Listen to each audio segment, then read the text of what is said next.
We are up and running. Hey there, how is it going? Lee Hayward here with the Total Fitness Bodybuilding video chat for Friday, September the 6th.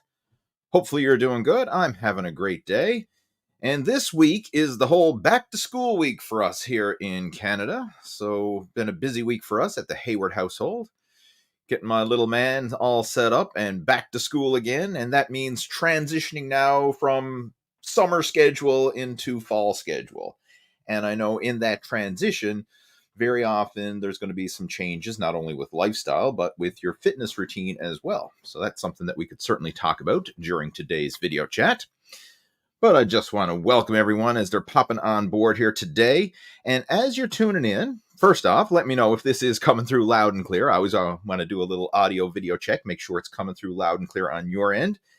And if you want to, please introduce yourself. Let me know where you're tuning in from and what time it is in your local area. I just want to kind of get an idea, because I know we get an international group. People from all over the world tune into these video chats, and it's always interesting to see where people are tuning in from. All right, so we've got Lee as a regular, coming through loud and clear. Appreciate it, my friend. Thank you so much. Always want to do that check. We've got AJ joining in as well. Welcome, AJ. AJ's a regular to our chats.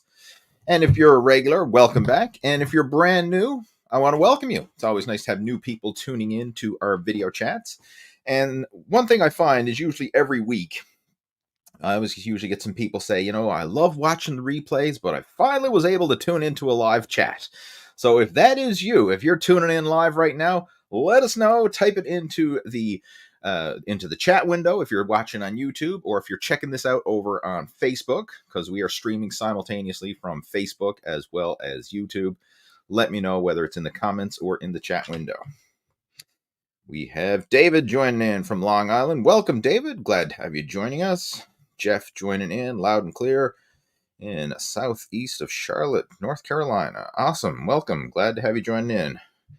Good afternoon, Robert. We have Boris joining in. Happy Friday from Ecuador. Awesome. Welcome. Glad to have you joining in. Good stuff.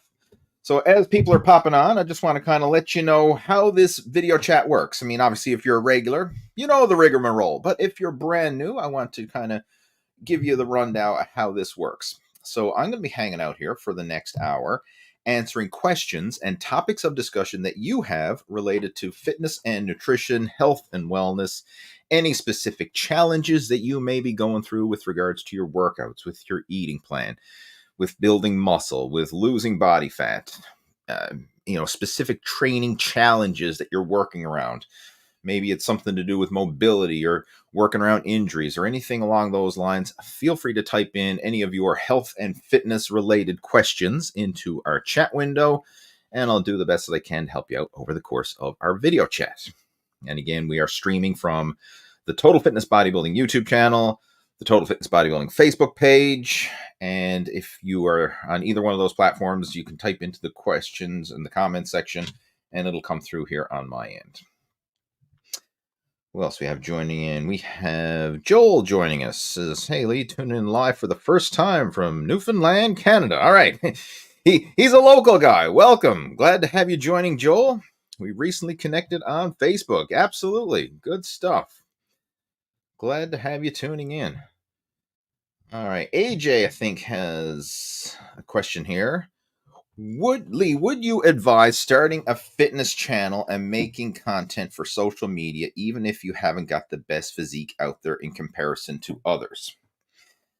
All right, this is an interesting question, and one that I certainly have some opinions on, and I want to share. If you are passionate about fitness and you really want to share, why not? Absolutely, you can certainly do so. Now, you have to look at the bigger picture. What is it you're doing this for? If it's to kind of just share something you're passionate about, share your journey, share your own progress, then, hey, there's no rules. I mean, you can share whatever the heck you want to share. That's the way social media and YouTube and all these type of platforms are. You can post whatever it is you want. But if you're doing it to try and really make an impact, it's it's a lot harder these days than it was in the past. And I'm speaking from experience because I started online back in the late 90s. Like I started my very first website back in 1997. And I remember the very first time I logged onto the internet, which was actually back in 1997, there was nothing there. Like the internet was empty back then. I remember back when I was in the computer lab at college with a dial-up internet. Never even had cable internet or none of this stuff. It was dial-up telephone internet, and I went to Yahoo. That was the search engine at the time because this was before Google, right? Before the days of all that stuff. So I mean, there was Yahoo was the big search engine, and I typed in bodybuilding, and nothing came up. It was empty. There was no bodybuilding.com. There was no workout programs. There was no videos. There was no nothing. All that came up was some terms and definitions saying like bodybuilding is working out to build your muscles or some jibber jabber like that. But there was no actual content there, right? Not like it is today where you type in bodybuilding or any fitness related term in a search engine and you're going to get bombarded with millions upon millions, if not billions of results, right? It's changed a lot. So back in the old days, when I started my website in the late 90s, I mean, I was getting ranked for anything that I posted was getting ranked because there was nothing else out there. And then even back in the early days when YouTube came along and I started making YouTube videos, those videos were getting ranked and getting views because there wasn't a lot of competition out there. So anybody who was online searching for anything workout related, it was easy to get seen, so to speak. Nowadays, every man and their dog has a fitness channel, it seems. Not literally, but you know what I'm saying. Like there's a lot of people have fitness channels out there. So if you're trying to kind of like make an impact, start a business or something like that, it's a lot harder. Now, I'm not saying that you can't do it, but you have to have this vision of like, what is it you want to achieve? If you're just doing it for personal satisfaction and to share your own fitness journey with friends and family and your social media followers and stuff, by all means do what you want to do. I mean, share it. But if you're trying to have a real impact, it's a big undertaking. I'll just say that. I'm not saying that it's impossible because people are going to do it and but it's a big undertaking and it's going to take a lot longer, a lot more work. And it's not an easy task to build a fitness business these days. Even someone like myself, who's been around for, 20 plus going on almost 30 years online, it's still hard because there's just so much noise, so much competition out there. It's hard to stay true. And I think what we're going to start seeing is only people who are really passionate about it, who really care about it, are going to be the ones who stick through it. Because people who are just kind of like, I'm just going to put out a channel and, get rich quick, so to speak, with a fitness channel. You're going to be here today and gone tomorrow because it's just so much noise out there. It's not even going to get any traction. Right. So you got to look at it. Right. And getting back to your question now, as far as the physique, I actually think it's advantageous to start a channel or to share realistic physiques and realistic expectations, because these days, a lot of times people are sharing, like you see the social media fitness influencers and stuff like that, and pro bodybuilders and pro fitness models and stuff. They are like the top 1% of the top 1%, like the cream of the crop. Most of us are never going to look like that, regardless of what we do, how hard we work, whatever. We just don't have it in our genetic cards. It's just not going to happen. So I actually find it refreshing to see quote unquote average people sharing their fitness journey and sharing real world results that people can relate to and look up to and admire. And I think that has power, especially if you're trying to inspire average folks. And I kind of feel like I fit into that category because there's nothing special about me. And as far as fitness influencers goes, I mean, there's a lot of people who are in way better shape than me, way bigger, way stronger, way leaner, way more muscular, whatever, bigger, stronger, faster, as they say. And that's fine. There's always going to be someone who's bigger, stronger, faster. It's just a matter of focusing on being better than you were before. And that's basically how I run my channel. I mean, I share my fitness journey. I share what I'm doing, and in turn, I share what I've been doing with my coaching students and try and inspire people who are similar to me. And my fitness uh, presence online has evolved as I've evolved. Because back in the early days when I was competing in bodybuilding and an up and coming bodybuilder, I shared a lot of up and coming bodybuilder type stuff. My training programs that I was using to gain mass, and when I was focusing on powerlifting, I shared some of that stuff. Powerlifting programs, and I shared like a lot of my competition prep and stuff like that back in the day. I mean, if you go back over some of my old YouTube videos, you'll see that. And then as I've transitioned now into a father in my 40s who has other priorities, and it's more about health and wellness and longevity, and setting a positive example of health and fitness for my family, and not necessarily being the biggest and most ripped guy in the gym. Now my content and my training in general has changed, and I'm sharing that side of things. And the people that I work with now, my coaching students with the Muscle After 40 Blueprint program, that's who they are. I mean, most of them are guys in their 40s, 50s, 60s, and beyond who really just want to maximize the second half of life so that they can do the things they want to do, live life to the fullest without having their body holding them back. Right? And that's what we really focus on prioritizing. And it's not about being, a pro level bodybuilder or anything like that. I mean, and honestly, knowing what I know now, I wouldn't want to be a pro bodybuilder. I mean, it's cool from the physique side of things, like this, to see that physique, but the lifestyle that you have to live and the restrictions and the everything that goes involved with pro bodybuilding, I would not want it. It's just seeing it for what it is. It's not a desirable lifestyle for me. Right. And I'm almost thankful that I didn't have the genetics to turn pro, because back when I was younger, that was my dream. Right. As I was in my teens and, in my early 20s and up and coming on the local bodybuilding scene, like I had dreams of becoming a pro bodybuilder and winning the Mr. Olympia someday. And I was going to do it naturally and all that stuff. I was so naive back then. But knowing what I know now, I wouldn't want to do that. Like, that is not a desirable lifestyle. Everything that goes involved with it. And I would much rather share what I'm doing now, like an average Joe fitness journey, if you will. Right? I feel that that's a more realistic, more sustainable, more attainable, and more relatable. I mean, a lot of people can relate to that, whereas you're seeing pro bodybuilders who just eat, sleep, train, repeat.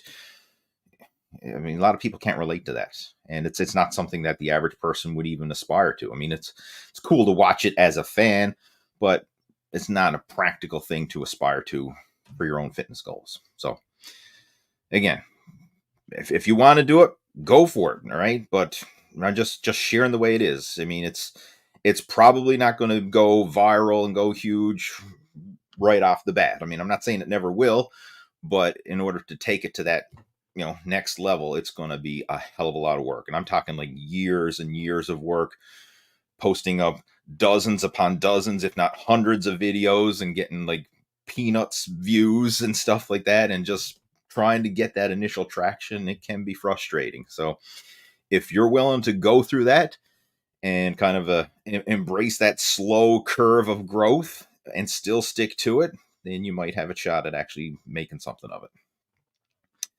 Anyway, thanks for sharing. I mean, that's a different question, and it's certainly provided allowed me to share my opinions on it. But thanks for asking. What else we got there?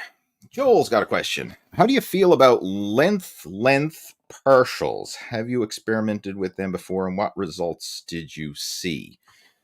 Length partials. I mean, I guess you mean partial reps in the fully stretched position of an exercise. I guess that's what you're referring to. Because with exercises, okay, he did a typo here. Long length partials. Yeah, gotcha. Good stuff. Yes, I have. I mean, certain exercises actually work well with partial range of motion lifts, and it all depends on the movement. Like with a pulling exercise, like a row, a pull up, pull down, something along those lines, a long length partial actually works really well, because when you're in that fully extended position, your arms are fully extended in the bottom of a row, or when your arms are fully extended in a pull up or a pull down, that initial range of motion, you're the strongest. Like, you'll be able to do a partial, long length partial with more resistance than you will that fully contracted peak contraction partial at the top. But then with other exercises, like let's just say pressing moves, like chest presses, bench presses, squats, things like that, deadlifts, you're usually stronger at the top when you're doing a lockout. So it's where partial training comes into play. It's going to vary depending on the exercise you're doing. So certain exercises do work well with a long length partial. Certain exercises work well with a lockout type partial. And others work well in a kind of like a mid-range partial.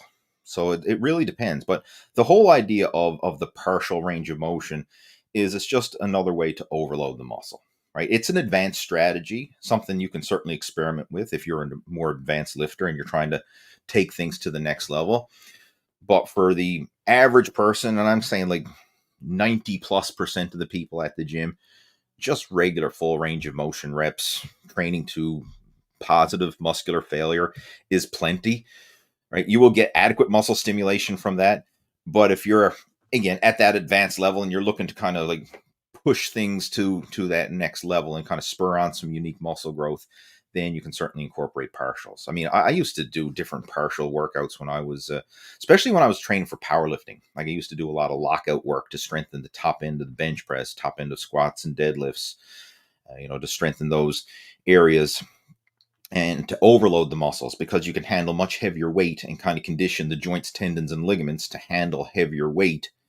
And that strength can also then carry over into your full range of motion lifts as well. But I mean, they certainly have a time and a place for in a workout, but it is a more advanced strategy that, one has to build up to it. It's not something that I would ever recommend for someone who's new to training and who hasn't maximized just regular full range of motion lifting. What else we got there? We have Conscious Aether. Jay Cutler mentions 20 sets per muscle group is best for optimal muscle growth. Others say 1 set to failure is better. What are your thoughts on these set parameters?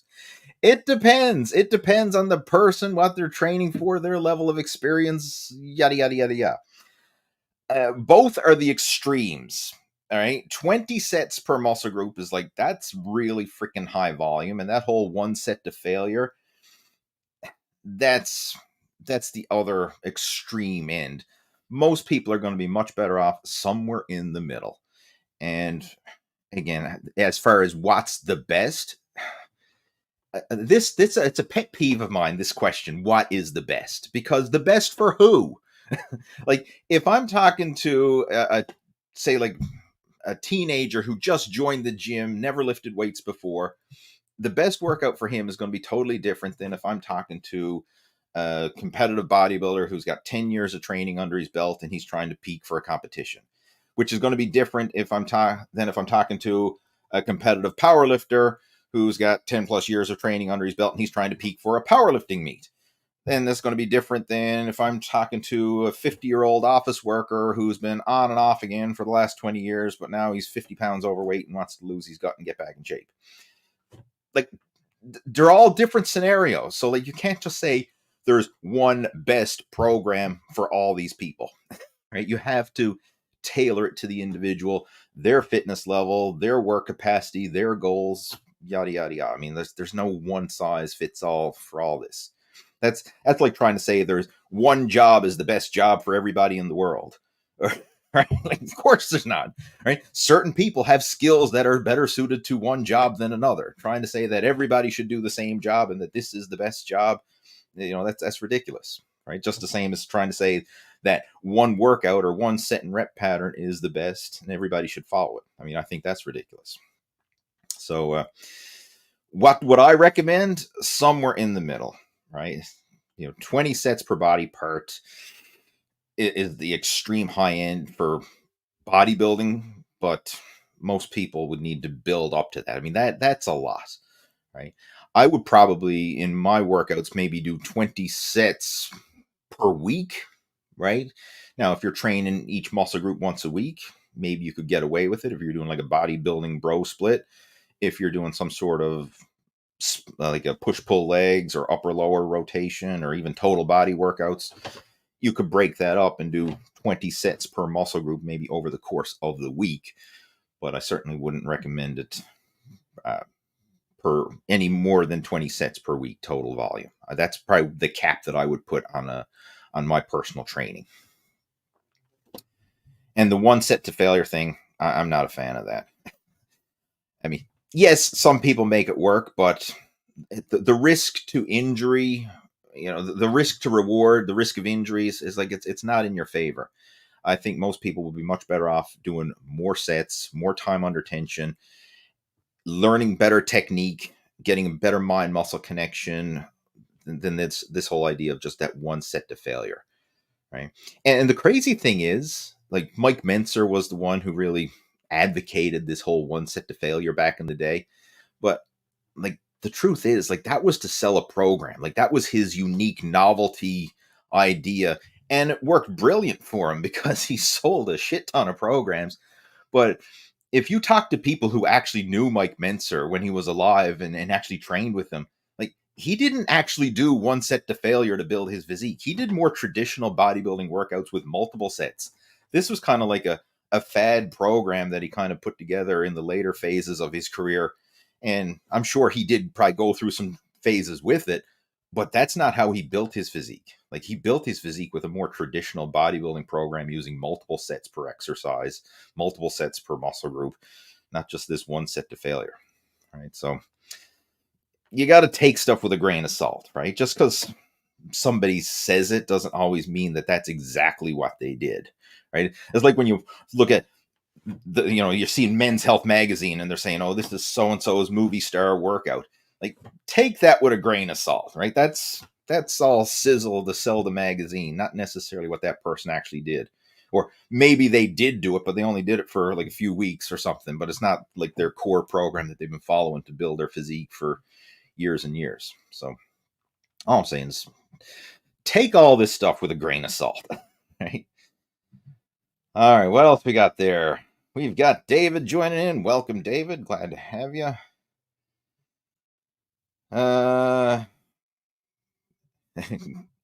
In case people don't know, Lee Hayward is literally the godfather of online fitness coaching. I appreciate the comment. Yeah, I've been around for a while. Like as I mentioned, like I started my website back before there was any bodybuilding content online. I mean, it was crazy to think of it. I mean, if I could go back in time, there's so many things that I would have done differently, right? It's always those things like, if I ever get a DeLorean and I can go back in time, back to the late 90s when I started all this, like even just buying up domain names, because I was my first time on the internet, like I was searching up bodybuilding.com, workout.com, exercise.com, and like anything.com, nothing was there. It was just empty, empty, empty.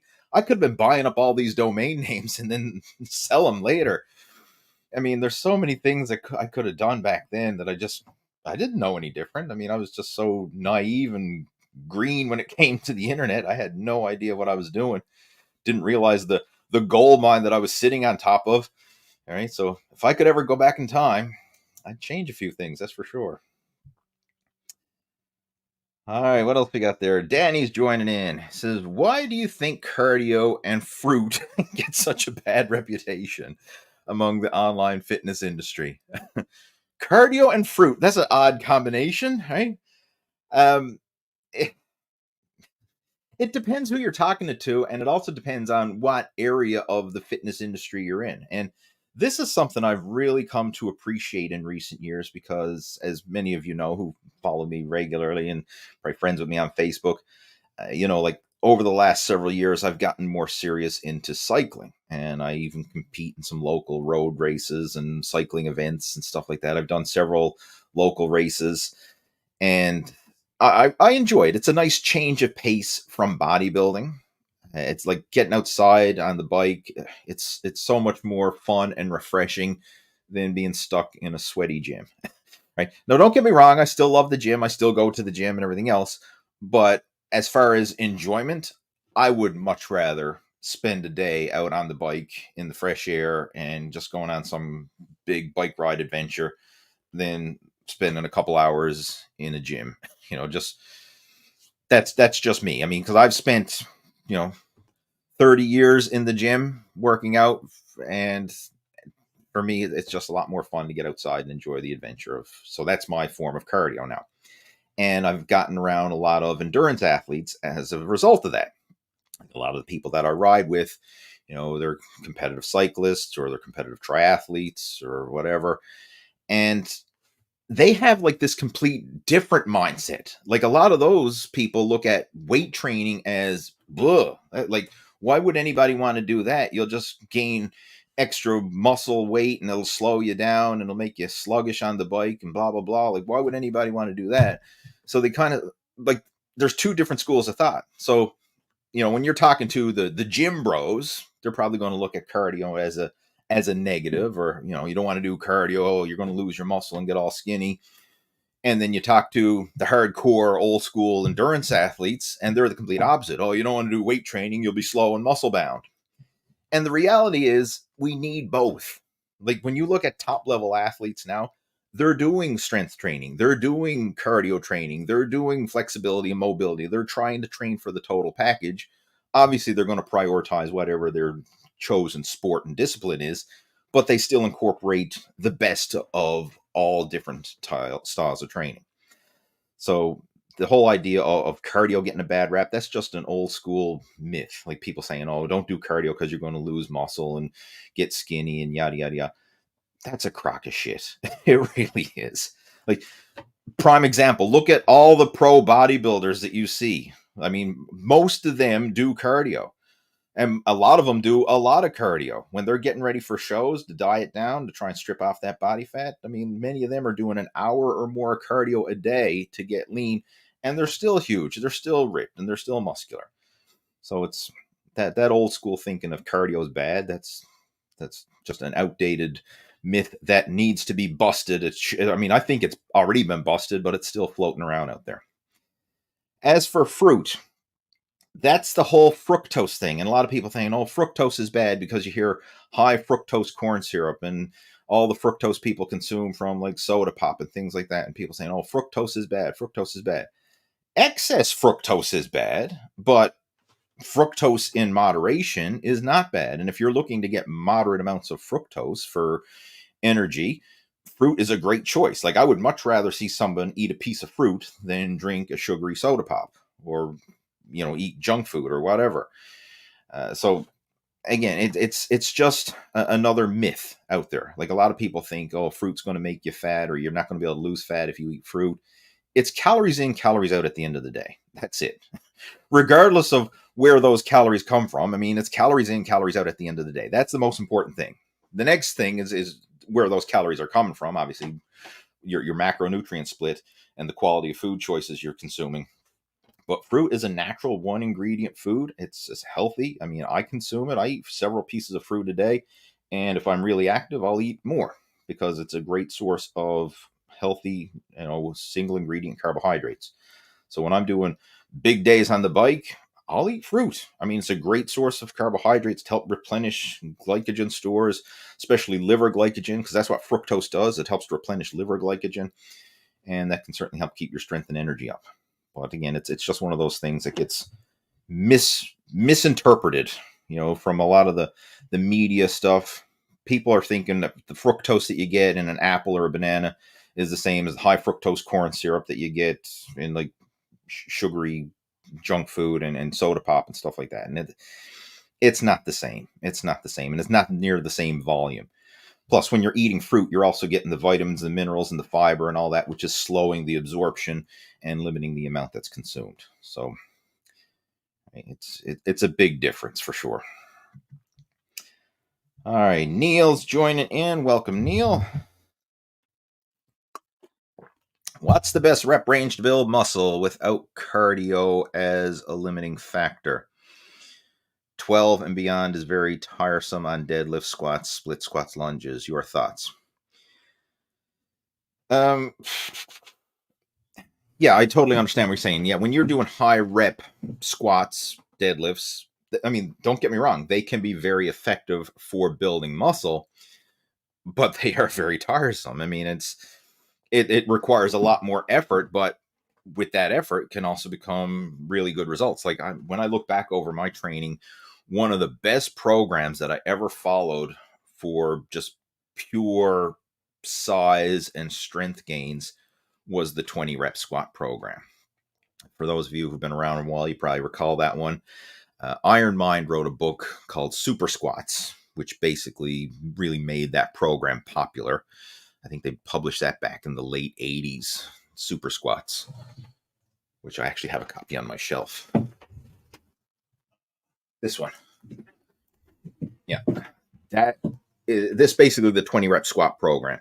That is freaking brutal. It's a hard program, but it works.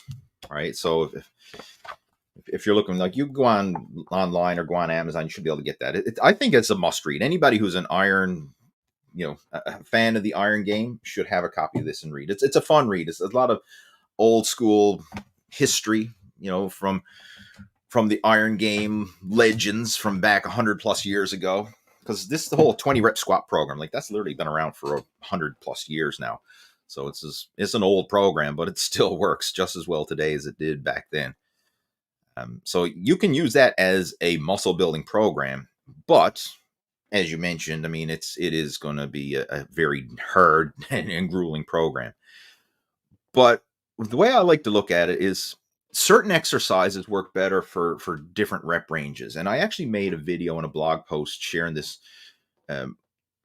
Generally speaking, for the majority of my workouts, I'll probably do lower reps for the bigger compound exercises, moderate reps for moderate compound exercises and machine moves, and then higher reps for isolation exercises. That's kind of like a general template, but again, that's open to being modified depending on the situation and what it is you're training for.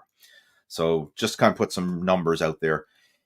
If I'm doing a typical squat workout or deadlift workout or something like that, 5 to 10 reps is a good range to shoot for, somewhere around there, from a bodybuilding hypertrophy type program. If you're doing compound exercises like shoulder presses or machine exercises, chest presses and rows and leg presses and stuff like that, somewhere in that 10 rep range, 10 to 12 is probably a good rep range to follow. If you're doing isolation exercises, leg extensions, calf raises, abdominal work, lateral raises, stuff like that, 15 reps or more would be a good number to shoot for. Now, that's generally how I go about it. Like, break them up into categories of exercises, because certain moves respond better to time under tension and more volume, especially isolation exercises. Certain moves are better suited for heavier, lower weights and more power and explosive. So squats, deadlifts, things like that. So that's kind of like a general guideline. But as I mentioned, you can sometimes turn this upside down and still make great progress, as in 20 rep squats. Like, it's total contradictory to what I just said, but it freaking works. Right? So there really is no best rep range. It really depends on the individual, what it is you're training for, your training experience, etc. Right? But there's some general guidelines that we can follow, especially when someone's getting started. And those guidelines that I shared, that's generally what I recommend for beginners and intermediates who are, in the phase of building a base, building their foundation. That's what I recommend. Once someone gets to the advanced level, then it's really just fine-tuning things to their specific situation and what it is they're trying to achieve. Right? Once someone's at the more advanced level, sometimes a lot of the basic rules of fitness and nutrition can be turned upside down. Right? That's where you could do really high volume or really high intensity or different training variables, depending on the situation. If you only have 10 workouts to do for the rest of your life, what would they be and why? 10 workouts or 10 exercises? I'm kind of thinking you probably meant 10 exercises, because if I could structure out 10 workouts, I mean, that would literally cover me for the rest of my life. I could easily lay out 10 different training programs, and that's all I probably would follow for the rest of my life, and I'd be totally fine with that. But 10 exercises, gee, I know. I mean, I'm glad these questions are just theoretical and they're not set in stone because we're not limited to just 10. But I'll just throw out some that I consider to be ones that I would definitely want to have in my repertoire. Push ups, pull ups, squats, um, rows, shoulder presses. I'd have some sort of bicep curl in there, some sort of tricep push down or tricep extension. Uh, I'd have some sort of hinge movement, like a hyperextension, some sort of abdominal exercise, maybe like a decline bench sit up, something along those lines, or a leg raise. Am I at 10 yet? I don't know. um, Another one that I would throw in there too, as a good overall functional exercise, farmers walks. I'm a big fan of farmers walks. I think that's a really good functional exercise. It's one that I include with a lot of my coaching students as a good finisher and just a good overall functional movement. But basically you just need to have an exercise for all your major movement patterns. You need to have like an overhead press, overhead pull, horizontal press, horizontal pull. You need to have some sort of squat or a leg press, some sort of a hinge. Have some work for your core, your abdominals, some work for your lower back, and arm extension and arm curl. I mean, if you're getting those, you're kind of covering all your bases with exercises, right? And the cool thing is you can vary them up, right? Like you change it up. So like, for example, if you're hitting a plateau with one variation, then you could try out another variation. Like prime example, like let's just say someone was really pushing squats and they're finding like they're hitting a plateau and they're really struggling to make any further progress with their squats, or they're even starting to backtrack, meaning they've hit a peak and now their strength is starting to regress, which very often happens as you get advanced. You'll hit your peak and then you keep pushing and pushing, trying to get better and better. And then very often, instead of getting better, you actually get worse. Your strength actually has a temporary dip. If you get into those situations, it's nice to be able to change up the exercise variation and kind of start that growth curve all over with a different movement pattern, or a different exercise that works the same major muscles. That's what I should say. So like, for example, if you just hit a plateau with barbell back squats, you could switch to leg presses and probably start a whole new growth curve all over again, or maybe switch to hack squats or front squats or some other variation and start that whole process all over again. Start off with lighter weights, build up to a peak, and then even surpass your previous best. So that's the cool thing about having different exercises in your repertoire, in your toolbox, so that you can change them up as needed versus just doing the same ones over and over again.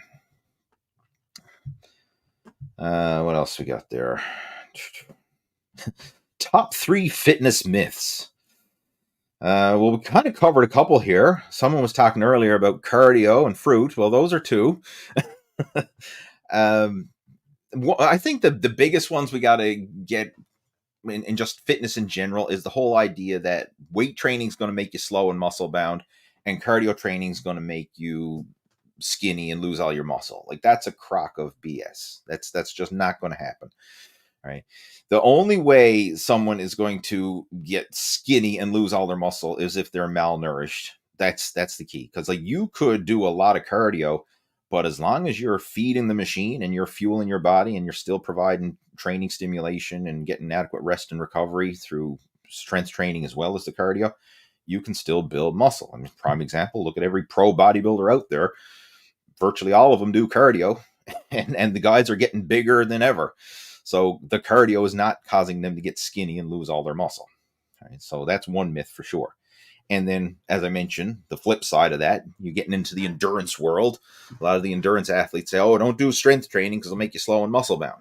That's a crock of BS, right? That's not going to happen. What else is there? Another one that I would really want is we're seeing a lot in the, especially in the nutrition side of things, people are carbophobes.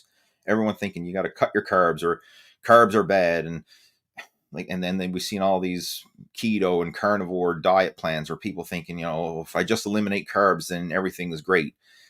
Carbs are your high octane fuel source. Carbs serve a very important purpose, and in certain situations, you cannot function optimally without them. Like, especially when you're looking at high performance athletes, they need carbohydrates. Like, if you look at, we just had the Olympics, and you look at the diets of Olympic level athletes who are performing at the world class level, they're not following carnivore or keto or any of that stuff. Like, they are eating high quality carbohydrates because they need that glycogen, that energy to fuel their training and to fuel their performance. They're not running on empty, right? This whole idea, I'm going to starve myself and deplete myself and, expecting to function optimally, right? That's like trying to think, oh, I'm going to run a race car on watered down gas and it's going to perform good. No, it ain't going to run good, right? You need to have high octane race fuel if you want to get the best performance out of a race car. Same with your body. If you want to get the best performance out of your body, you need to put in high octane fuel, and carbohydrates. That's like your high octane fuel. That's what fuels you. That's what gives you the glycogen, which is your high energy fuel source. So that's another big myth. It's this whole carbophobe that so many people have. And I've seen this with my coaching students. Like, I did an interview a while back with one of my coaching students, Mike Brown. And before he came on board with the Muscle After 40 program and before he started working together, he was following carnivore. And sure, it helped him to lose weight because he's basically starving himself. So, I mean, he lost weight. He also lost a lot of muscle along with the body fat. But once he started coming on board with the Muscle After 40 program and we optimized his diet, fueling him with the proper ratios of protein, carbs, and fats, getting his calories in the right range, optimizing his training. I mean, he filled out his frame with lean mass and got leaner. Like, he got bigger and leaner because he was fueling the machine and training properly. Right. So that's a big myth. That's one that's a pet peeve of mine when I'm on like fitness groups and stuff like that, and I'm seeing like people asking for advice, and then the next thing you know, oh, go keto, go carnivore, cut your carbs. I'm like, you freaking idiot! You don't know what you're talking about. Anyway, moving on. Everyone's giving me favorites here. I'm gonna just see if there's any training and nutrition questions, and then I'll come back to these. David says, I gotta go heading to the gym before dinner. Get a good workout, my friend, and have a healthy dinner afterwards. You're the best. Appreciate it. Thanks. Doing my check-in the live chat. Welcome, Louie. Glad to have you joining in. Steve is saying, how do you feel about adding in low intensity volume on off days for something like biceps or triceps? It's optional. Like, if that's a stubborn body part and you do want to add in extra training for biceps and triceps, you can add in mini workouts on your off days from your regular gym workouts. This is something I've done over the years, and I have found it to be beneficial because in my case, like when I look at my physique, certain body parts respond well, certain body parts don't respond well. And pretty much everybody's probably going to find that once you get to a certain level of development, you're going to notice, okay, these body parts are responding well, these body parts are lagging behind. Right? And once you find that, then you have to adjust your training accordingly to maximize and prioritize the stubborn areas while putting the stronger ones kind of like on the back burner on a maintenance mode. So if arms are a stubborn area and you want to prioritize them, that is one way that you can do so, right? You can add in extra workouts on your off days. And this is really easy. Like, if you got some dumbbells or resistance bands at home, like, you can do that. And it doesn't have to be much, like literally a couple sets of curls, a couple sets of tricep extensions, do that on your off days. It's a little bit extra stimulation, but not so much that it's going to cause you to overtrain or hinder your recovery or anything like that. It's just kind of like a little mini pump up in between your regularly scheduled gym workouts. And I used to do that a lot, especially in my building days, throughout my 20s and 30s when I was competing in bodybuilding. I did that a lot. And I found that it did help. It did add like a little extra stimulation for those areas and helped them to, catch up, so to speak, with some of my stronger body parts. Like, for me, chest is a stronger body part, legs were stronger, back is stronger, arms and shoulders weaker. So I had to add in extra workouts for arms and shoulders. And that was one of the strategies that I did for that.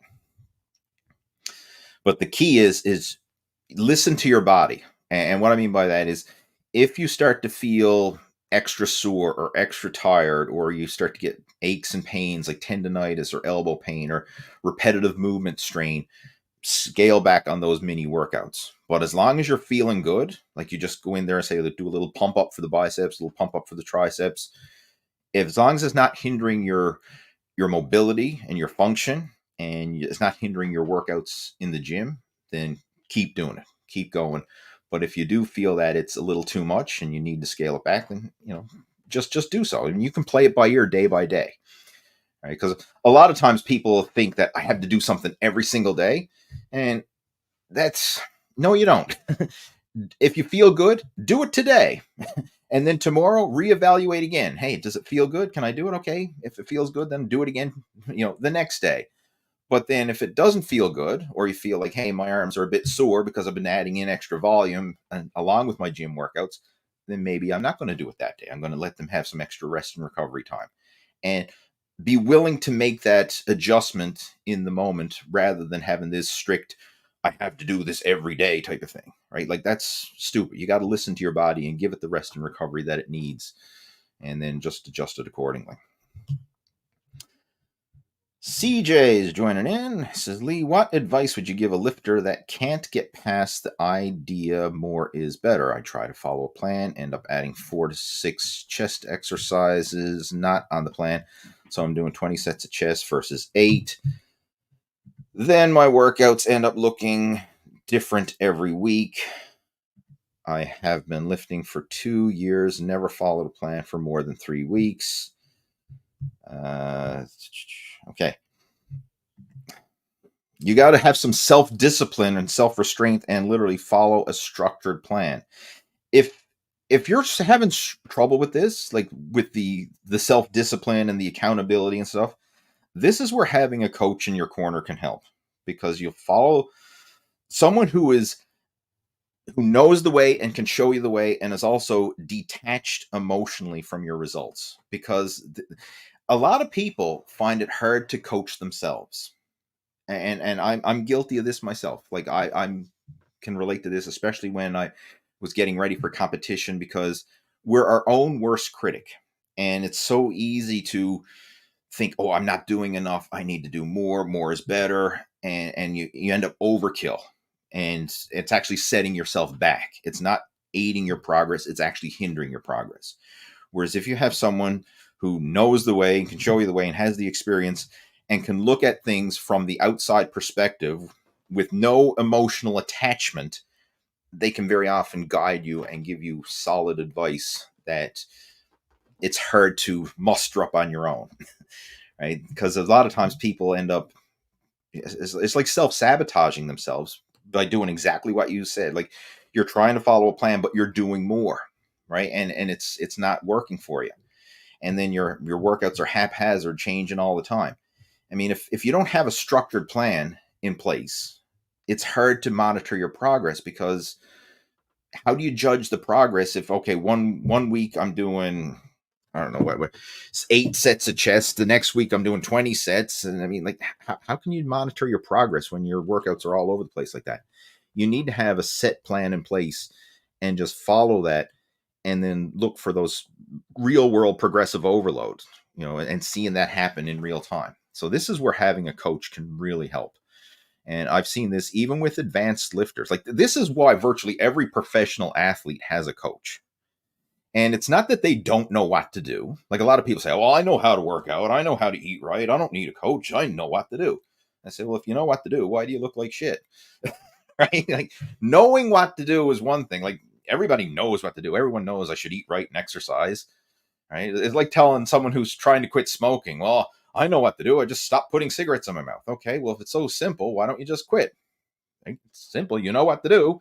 Or telling an alcoholic, just stop drinking, right? Or telling the drug addict, just stop using drugs. Like they all know what to do, but they can't do it, right? Because there's other things going on behind the scenes, right? The same applies when it comes to fitness. Like everyone knows what to do, but when you're so emotionally attached to it, it's hard to regulate and modulate things as needed. And this is where having a coach who can, like, this is what we're going to do. We're going to follow the plan. Like I'm going to steer the ship, right? You're along for the ride. I'm going to steer the ship, and then we're going to take it there and have someone else basically take the reins, if you will, versus you trying to follow it and do it on your own and then being left to your own devices and then getting emotionally attached and end up self-sabotaging yourself in the process. So that would be the number one piece of advice.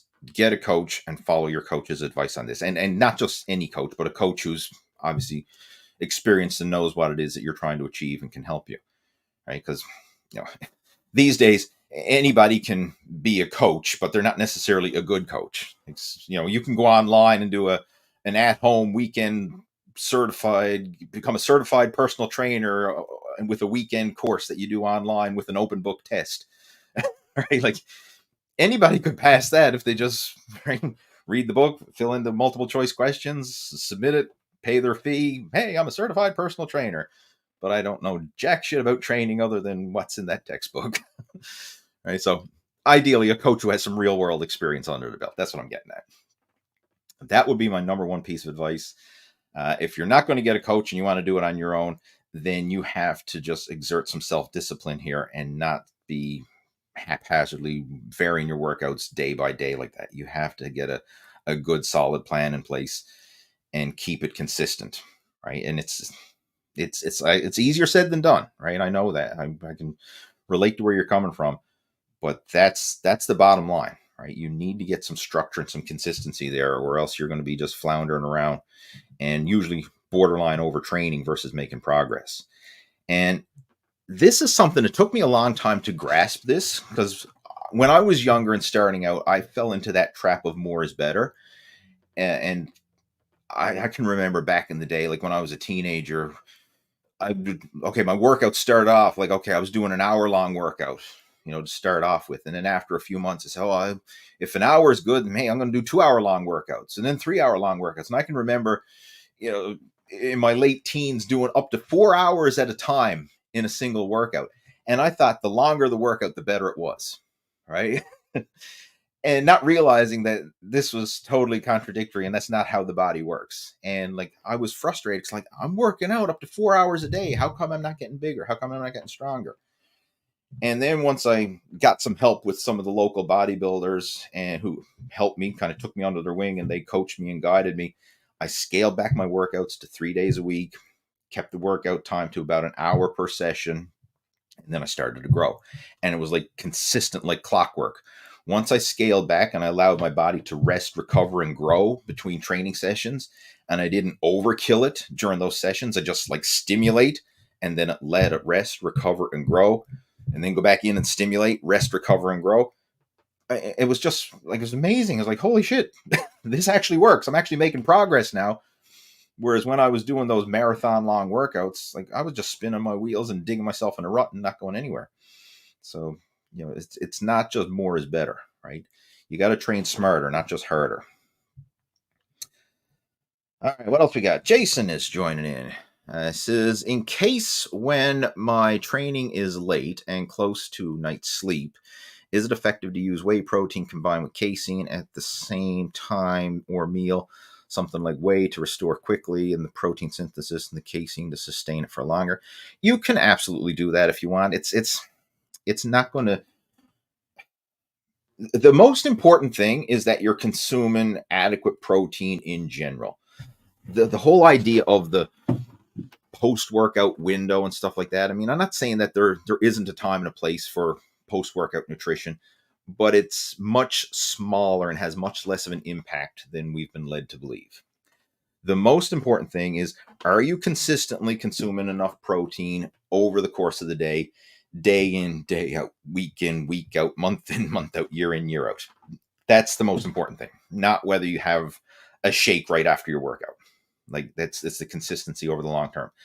Because when you look at this, your body is always in a state of protein turnover, not just while you're in the gym training.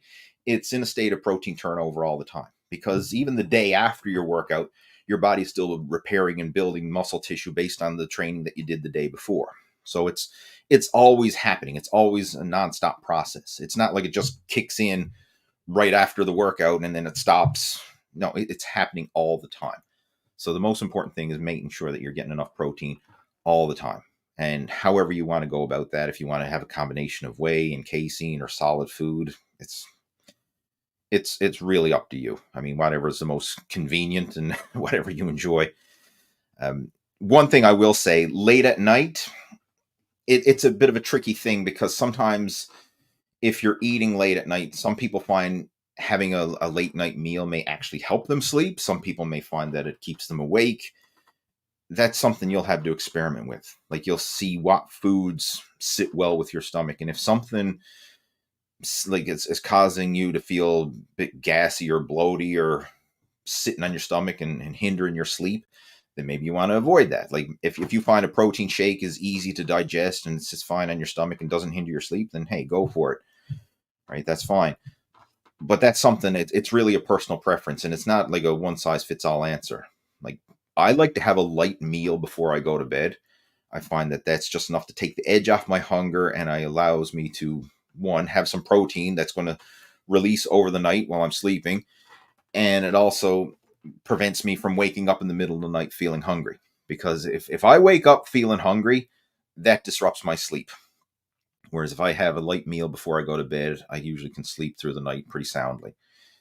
I'm not one of these guys who can go to bed on an empty stomach and sleep through the night, because I'll be waking up, my belly will be growling and telling me to go have a midnight snack.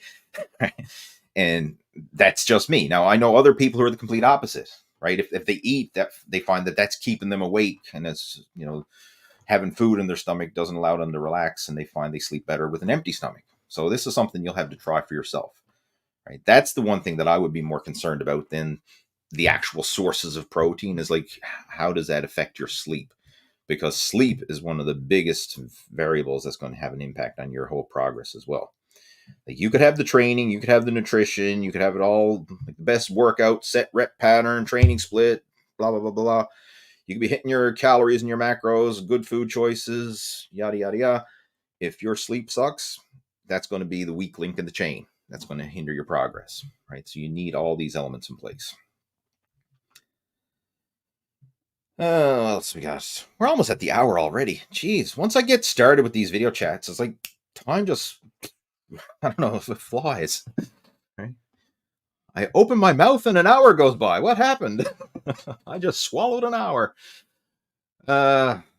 JKS says, Lee, approximately how many ounces of protein would you recommend for strength gains, assuming a person eats 3 times a day most of the time?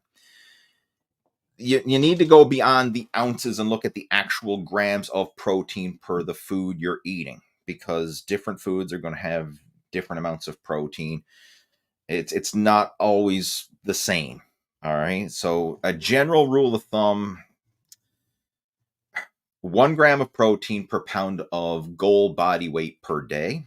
So just throw some numbers. If you want to weigh 200 pounds, that's your goal. Whether you want to diet down to 200 or bulk up to 200. Again, I'm just using 200 as an example. But if that's the goal, 200, then you want to eat 200 grams a day. If your goal is 175, then you want to eat 175 a day. Whatever your target weight that you would like to weigh, that's what you should strive to consume in grams of protein per day.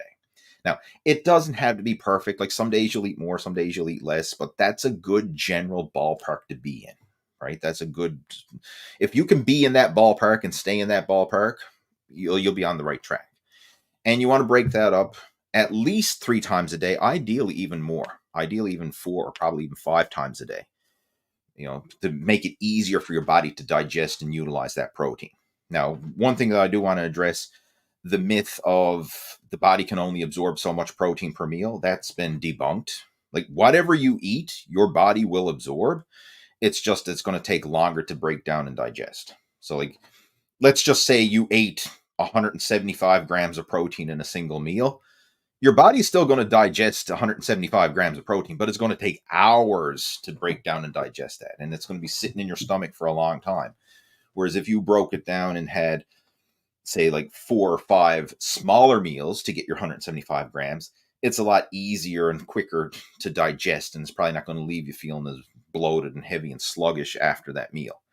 So that's why it's ideal to break it up into smaller meals than eating just, a fewer bigger meals. But again, how many ounces of protein? You got to look at the actual protein itself. Like, break out a nutrition tracking app. If you want, like, you can even Google search it. Like, if you type in Google, like, how much protein is in a 4-ounce chicken breast, Google will tell you. There's a whole bunch of apps. Like, MyFitnessPal is a popular one. Another one that I like to use as well is called Calorie King. I mean, they've got a food database where you can type in pretty much any food that you can think of, and it'll spit out the nutritional information.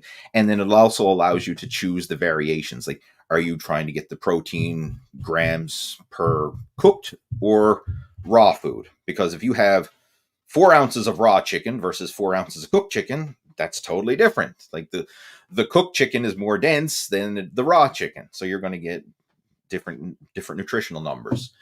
It also depends on the type of meat. Like, if you're getting dark meat or white meat, that's going to vary depending on if you're eating steak. Like, if you're having a T-bone steak versus an eye around steak, you're going to get totally different nutrition numbers depending on the quality of the meat, how much fat's in the meat, yada yada yada. So that's why you just can't go by how many ounces of protein, like how many ounces of meat should I eat. You got to look at what type of meat it is and actually crunch the numbers using some sort of nutrition tracking, whether it's MyFitnessPal or Google or whatever, right? You need to break it down and look at the total number. Right? But to kind of put some real world numbers there, like a good general guideline for a meal, like if you're having, say, like 6 ounces of chicken per meal, like that's going to be a nice hearty source of protein. Right? Chicken breast, that is, right? If you're having boneless, skinless chicken breast, somewhere around 6 ounces, that'd be a good number to shoot for. And again, it depends on the type, but generally speaking, I think I just think of these little packs of chicken that I buy at Costco. I think they're 100-gram packs of chicken, 100-gram servings, these little mini pre-packed grilled chicken breasts. And I believe there's 24 grams of protein per 100-gram serving of chicken. So that's a general rule of thumb for lean protein like chicken. It's probably in the range of 20 to 25% protein. Now, if it's a fattier cut, it's going to be lower. If it's a leaner cut, it could be in that 20 to 25% range, right? So however many grams of protein you're getting, realize that maybe about 20 to 25% of that is actual protein, not just the weight of the food. Because I've seen this before. Some people say, well, I ate 100 grams of steak, so I ate 100 grams of protein. I'm like, no, you didn't. You ate 100 grams of meat. There's probably only 20 grams of that is actual protein. The rest is, the weight of the meat itself, the water weight and then everything else. And it's not like it's pure protein, right? Yes, it is a source of protein, but it's not pure protein. Just the same as if I have an apple, right? Like, okay, I got a 100-gram apple. It doesn't mean it's 100 grams of pure sugar, because there's water, there's fiber, there's all kinds of stuff in that apple that makes up other things besides just the actual nutrient itself, right? So most protein foods, you're looking at 20 to 25% of it is actual protein. That when I say protein foods, I'm talking about meat, chicken, fish, that type of stuff. But it will vary depending on the cuts and the quality and everything else. So that's why you need to really track it. Right. So I know I didn't really directly answer your question, but I hopefully I gave you the information so that you can find the answer yourself. All right, let's see what else we got there, guys. We have Chris joining in. Is eating and drinking from grass-fed cows and pasture-raised eggs and chicken really make a difference or a waste of money? I don't know. Right? You can still have regular, eggs and dairy and stuff like that you get at the grocery store. That's not organic, pasture raised, yada yada, whatever. It's still going to have nutritional value in it. I mean, I can taste the difference. Like, if I get a free range local egg versus the eggs that you get at the grocery store, like, I can taste the difference in them. I enjoy them better, but there's still protein in the regular stuff as well. So it's, look at it this way, right? If you can afford it and you enjoy it, by all means, get the grass-fed beef, the free range eggs, the whatever, go for it.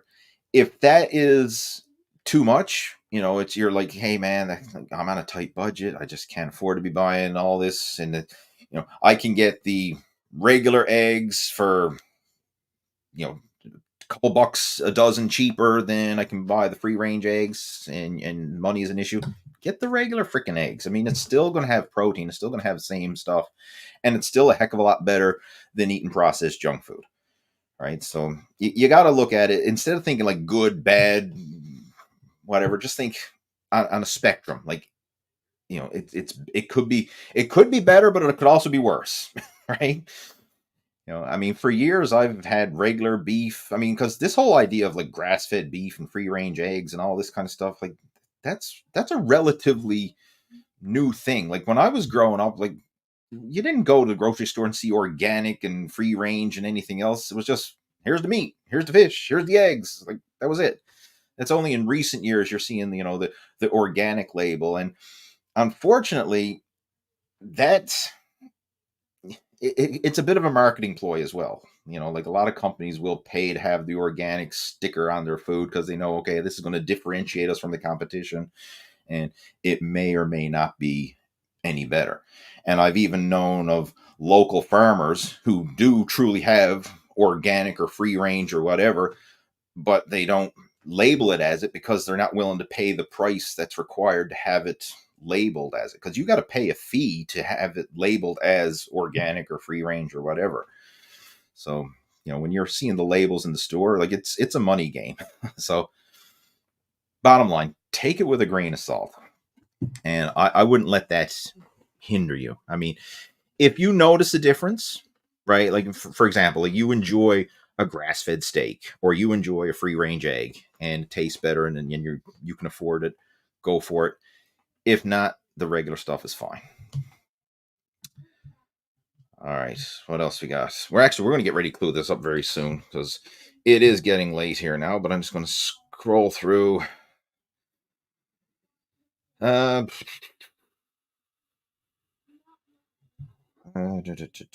else we got here? Joel saying, not sure if my question went through because I left the chat, but tips for getting through a weight loss plateau for someone with 10 pounds to lose. Add in some high intensity interval training or just dial in the diet and keep lifting.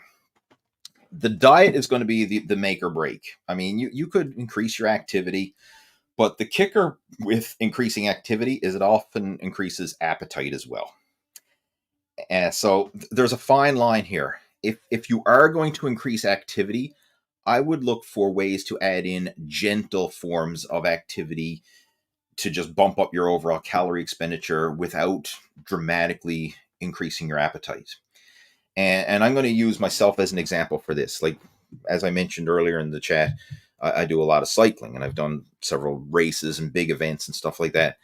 When I'm doing long duration, high intensity cardio, so I'm going on a big epic bike ride, you have to eat to fuel that. Like that's the secret to doing long duration, high intensity cardio is you have to nourish your body and fuel it. If not, you're going to run out of glycogen and you're going to bonk.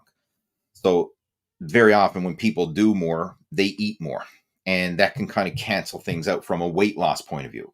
And I've actually seen people do a lot of cardio and gain weight because they're doing a lot of cardio, but they're eating more to make up for the calories burned.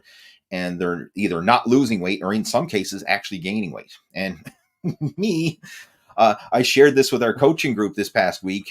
Like over the last several weeks, I've been doing some more cycling, some bigger rides, and I've been eating more to fuel those bigger rides. And even though I've been, like the past week, I cycled just shy of 400 kilometers for the week, and I actually gained like a few pounds on the scale. And most people say like, what the, you just cycled 400 kilometers, multiple hours. I don't know exactly how many hours it was, but if it's a lot. It's probably like 15 plus hours on the bike. And I gained weight because I had to fuel to nourish those rides, to fuel those rides. So I was eating more and burning more, but I didn't actually lose weight. So what I find more effective if you want to lose weight, and that is your primary goal, is find ways to add activity that's not going to cause you to eat more or have to eat more. So this is where increasing your step count can come into play. I know it sounds so simple and basic and vanilla, like, oh, big deal, going for a walk. Oh, that's easy. Yeah, that's the whole idea. We want it to be easy, because going for little walks, like if you want to increase your calorie burn, like go for a walk on your lunch break, or go for a walk, first thing in the morning or after dinner or something like that. Like adding in little mini walks throughout the day can help to bump up your calorie expenditure, but it's not draining, it's not exhausting, and it's not going to spike your appetite the same as if you go out and do some high intensity interval training. Because when you go and push yourself hard, that spikes your appetite and you're going to want to nourish and fuel afterwards. So if you can bump up your activity in easy ways where you don't really need to eat more to fuel it, and you can tap into burning stored body fat for energy, it's much better. But ultimately, the kicker with all this it is the diet.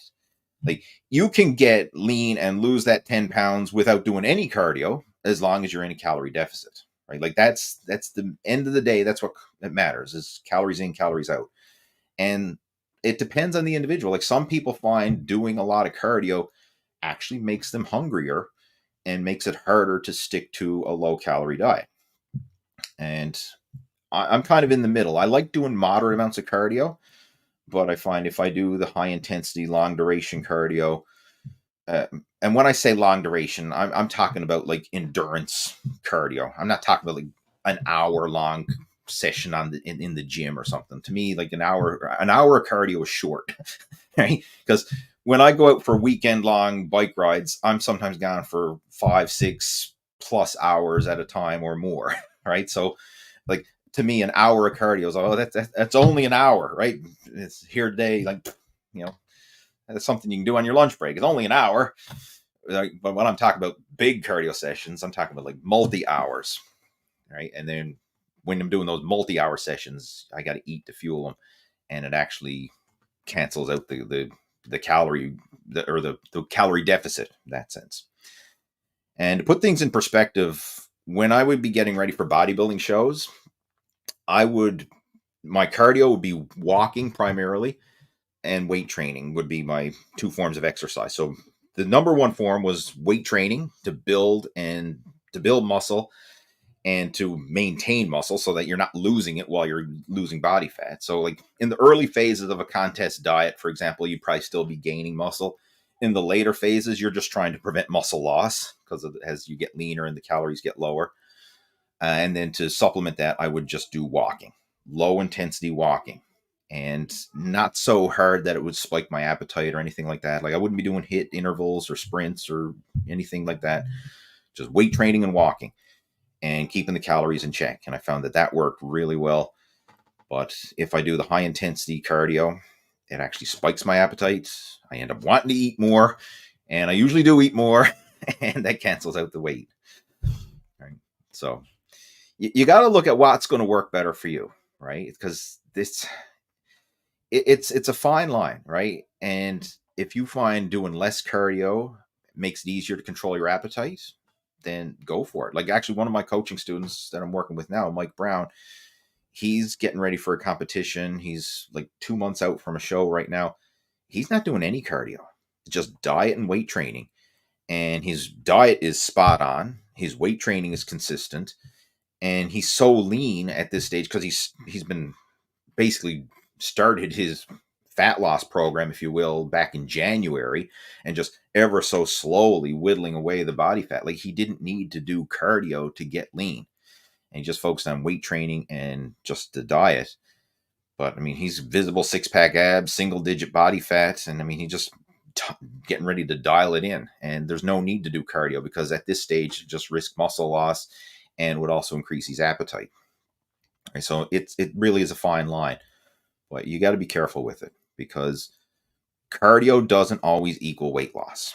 And prime example of this, you look at a lot of endurance athletes. Like, if you go to any local marathon or local triathlon or local endurance races or whatever, like, you'll see people who do a lot of cardio and they're still overweight, right? I mean, like, sure, some will be, top shape, lean and athletic looking and everything else.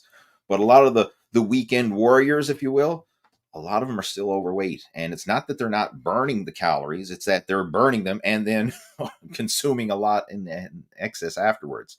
So it's canceling it out, right? So the whole adage of you can't out train a poor diet definitely applies here. So diet is the number one, right? Hands down.